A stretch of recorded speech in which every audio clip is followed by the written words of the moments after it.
نابینے کو حافظ کہیں گے. کسی نے پینٹ شرٹ پہنی، بابو بنا، اینک لگائی، اچھا بہترین ویل ڈریس ہے، اس کو کوئی حافظ نہیں کہے گا. سر اور اندھا، اس کو بیچارے کو ایک سورت بھی یاد نہ ہو، اسے کہیں گے جی حافظ صاحب، حافظ صاحب آگے گلی بند ہے، حافظ صاحب ادھر مڑ جاؤ. کیوں؟ یہ ذہن کے اندر گندی سوچ اتنی بس چکی ہے کہ جو اندھا ہوتا ہے سوائے قرآن کا حافظ بننے کے اسے کوئی کام نہیں آتا، وہ صرف حافظ بنتا ہے. جو اندھا ہوتا ہے وہ صرف حافظ بنتا ہے. بیٹا لنگڑا ہو، بچہ لولا ہو، اندھا ہو، ڈل ہو، مسجد میں ڈال دیں گے. حالانکہ رسول کریم صلی اللہ علیہ وسلم کیا فرماتے ہیں؟ خیرکم خیرکم، پوری کائنات میں سب سے بہتر جو قرآن سیکھے اور سکھائے.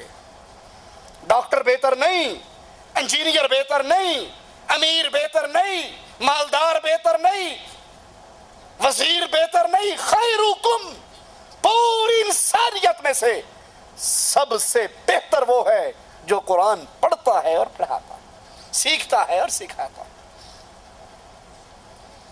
حافظ کا تو کیا کہنا، قاری قرآن کا تو کیا کہنا، ان کے والدین کے سروں پہ قیامت کے دن نور کا تاج رکھا جائے گا.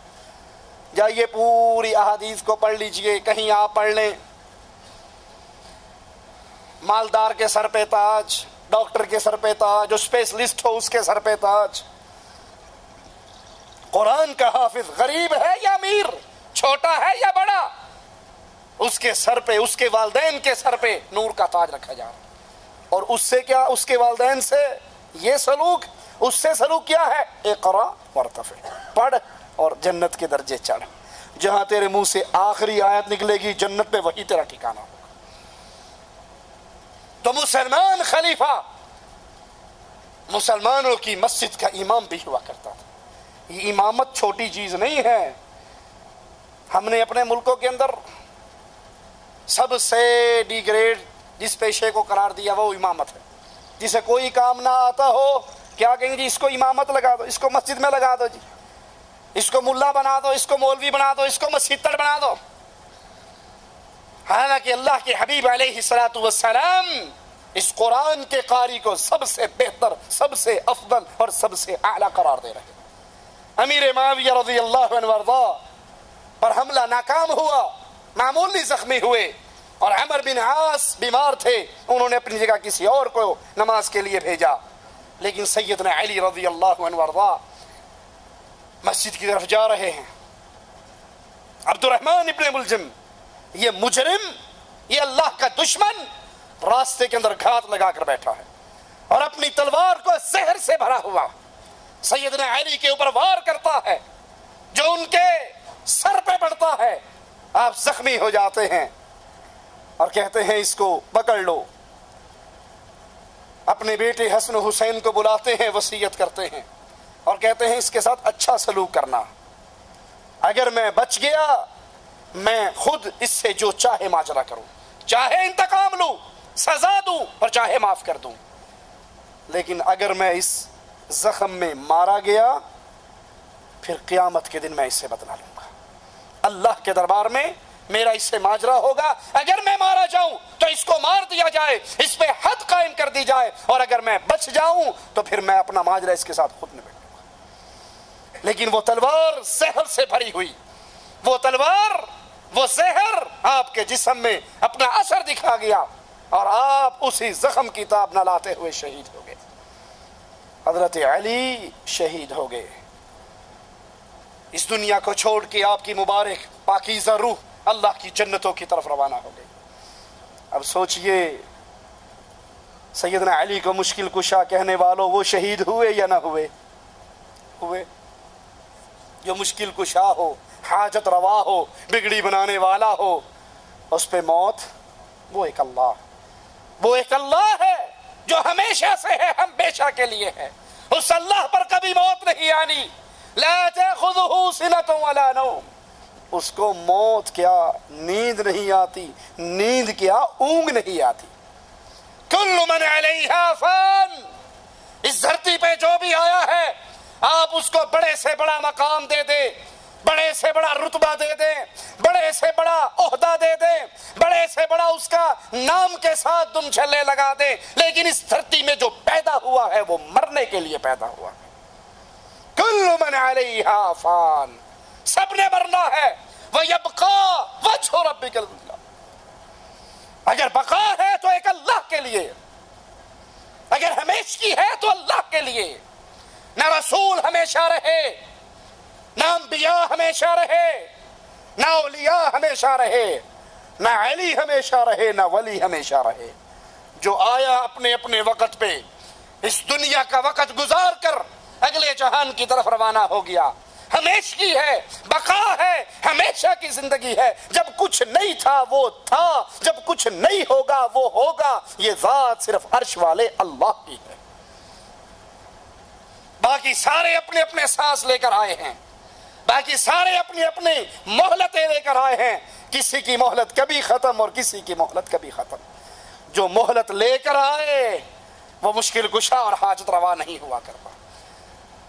جو مہلتیں لے کر آئے، جس کو خود غم پریشانی دکھ آئے، جس کو چھپ کر لوگ وار کر کے قتل کر جائیں، وہ مددگار کیسے ہوا کرتا ہے؟ یا علی مدد کا نعرہ لگانے والوں، علی کے لیے غیب کی باتوں کا دعویٰ کرنے والوں کہ سیدنا علی کو ساری غیب ساری باتوں کا علم تھا۔ اگر ان کو غیب کا علم ہوتا، اپنے گھر سے نکلنے سے پہلے وہ تلوار لے کر نہ نکلتے کہ اس مجرم نے مجھے راستے میں مارنا ہے، کیوں نہ میں ہی پہلے اس کو قتل کر دوں۔ ان کو غیب کا علم ہوتا، کسی مسلمان فوجی کو بھیج کے اس کو گرفتار کروا لیتے۔ ان کو غیب کا علم ہوتا، جب وار کرنے لگا تھا تب ہی پیچھے ہٹ جاتے۔ سوچنے والے سوچتے نہیں اور بے عقلی کی دنیا میں بہہ جاتے ہیں۔ سوچئے اللہ کے لیے، اگر سیدنا علی کو غیب کا علم تھا تو جان بوجھ کے گھر سے نکلے۔ انہیں پتا تھا کہ اب مجھ پہ وار ہونا ہے، جان بوجھ کے آرام سے چلتے اور پیچھے سے وار کر گیا؟ نہیں، یہ غیب کی باتیں اللہ کے علم میں ہے، یہ غیب اللہ جانتا ہے۔ سیدنا علی اگر آج آپ کی اور میری مدد کر سکتے، ان کے پاس یہ قدرت، یہ کرامت، یہ طاقت ہے، تو سب سے پہلے انہوں نے اپنی جان کی مدد کیوں نہیں کر لی؟ اپنے آپ کو اس دشمن سے کیوں نہ بچا لیا؟ یہ ساری باتیں اللہ کی عبادت میں غیر کو شریک کرنا ہے۔ حضرت علی رضی اللہ عنہ وارضا اللہ کے بندے تھے، اللہ کے منگتے تھے، اللہ کے در کے سوالی تھے، اللہ کے رسول صلی اللہ علیہ وسلم کے پیارے تھے۔ اللہ کو بھی ان سے محبت تھی، نبی کو بھی ان سے محبت تھی، صحابہ کو ان سے محبت تھی، اور اہل ایمان کو اس سے محبت ہے۔ قیامت تک جو مومن اس دھرتی پہ پیدا ہوگا وہ علی سے محبت کرے گا، کیونکہ یہ گارنٹی میرے نبی علیہ الصلوۃ والسلام نے دی۔ علی جو مومن ہوگا وہ تجھ سے محبت کرے گا، اور منافق تجھ سے بغض کرے گا۔ لیکن علی کی محبت کا یہ معنی نہیں، علی کے پیار کا یہ مطلب نہیں کہ تم سیدنا علی کو اٹھاؤ اور اللہ کر دکھاؤ۔ وہ علی علی ہے، وہ اللہ کا بندہ ہے، وہ نبی کا خلیفہ ہے، وہ نبی کا داماد ہے، وہ حسنین کا بابا ہے، لیکن بندہ ہے، منگتا ہے اللہ کا، سوالی ہے اللہ کا۔ وہ بھی جنگ پہ جاتے تو اللہ سے مدد مانگا کرتے تھے، اس کی مدد بھی اللہ کیا کرتے تھے، اس کو کھانا اللہ کھلایا کرتے تھے، اس کا رازق بھی اللہ، اس کا مالک بھی اللہ۔ وہ اللہ کا بندہ ہے، اللہ کے بندے کو اللہ بنانے کا جرم نہ کرو۔ جیسے لال شہباز قلندر کے دربار پر بہت بڑا ایک بینر لگا ہوا جس پہ لکھا ہوا کہ علی اللہ ہے۔ علی وہ ہے جس کو عربی میں اللہ، اردو میں معبود، فارسی میں خداوند، انگریزی میں گاڈ، یہ دونوں ایک ہی چیز ہے۔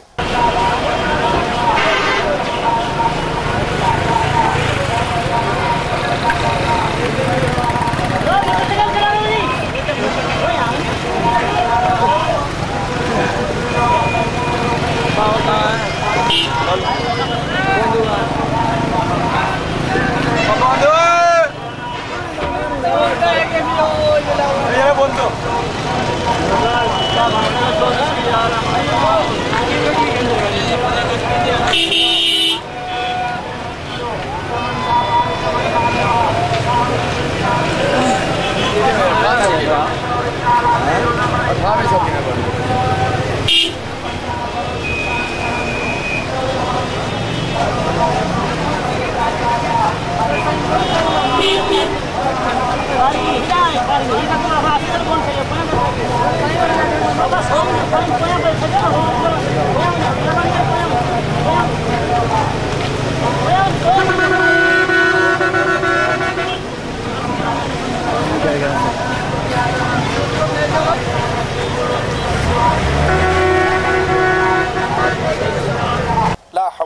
قوت الا باللہ۔ ایک کہنے والا کہتا ہے کہ علی اللہ ایسے ہی ہے جیسے انسان ایک آئینے کے سامنے کھڑا ہو، وہ اپنا عکس آئینے میں دیکھتا ہے، وہ اللہ اوپر ہے اور یہ علی اس کا عکس ہے۔ لا حول ولا قوت الا باللہ۔ آپ لوگ تو رباعیاں پڑھ کے یہ کہہ رہے ہیں کہ اس طرح ہو تو یوں ہے اور اس طرح ہو تو علی ہے، اس طرح کی بات ہی کوئی نہیں۔ جو ادھر کھڑا ہے وہ بھی غضنفر ہے اور جو شیشے میں نظر آ رہا ہے وہ بھی غضنفر ہے۔ بس فرق یہ ہو جاتا ہے کہ اس غضنفر کو شاخص کہتے ہیں اور اس غضنفر کو عکس بولتے ہیں۔ جی جی، تو شاخص کی جگہ خدا کا لفظ ہے، عاکس کی جگہ بندے کا لفظ ہے، ورنہ وہ عرش پہ علی ہے، یہ فرش پہ علی ہے۔ یہ ساری باتیں حضرت علی رضی اللہ عنہ وارضا کو اللہ کا شریک بنانے کی باتیں ہیں۔ اس سے توبہ کیجئے۔ علی سے محبت، پھر دوہرا دوں، علی سے محبت ایمان کا جزو ہے، علی سے پیار ایمان ہے۔ مومن علی سے پیار کرتا ہے لیکن اس پیار کی راہ میں بہتا ہوا اس کو اللہ کا شریک نہیں بناتا، یہ عقیدہ نہیں رکھتا کہ علی اللہ ہے، وہی جو عربی میں اللہ ہے وہ علی ہے، وہی جو انگریزی میں گاڈ ہے وہ علی ہے۔ یہ سارے عقیدے، یہ عقیدے کا نعرہ سیدنا علی کے دور میں ایک بندے نے لگایا تھا۔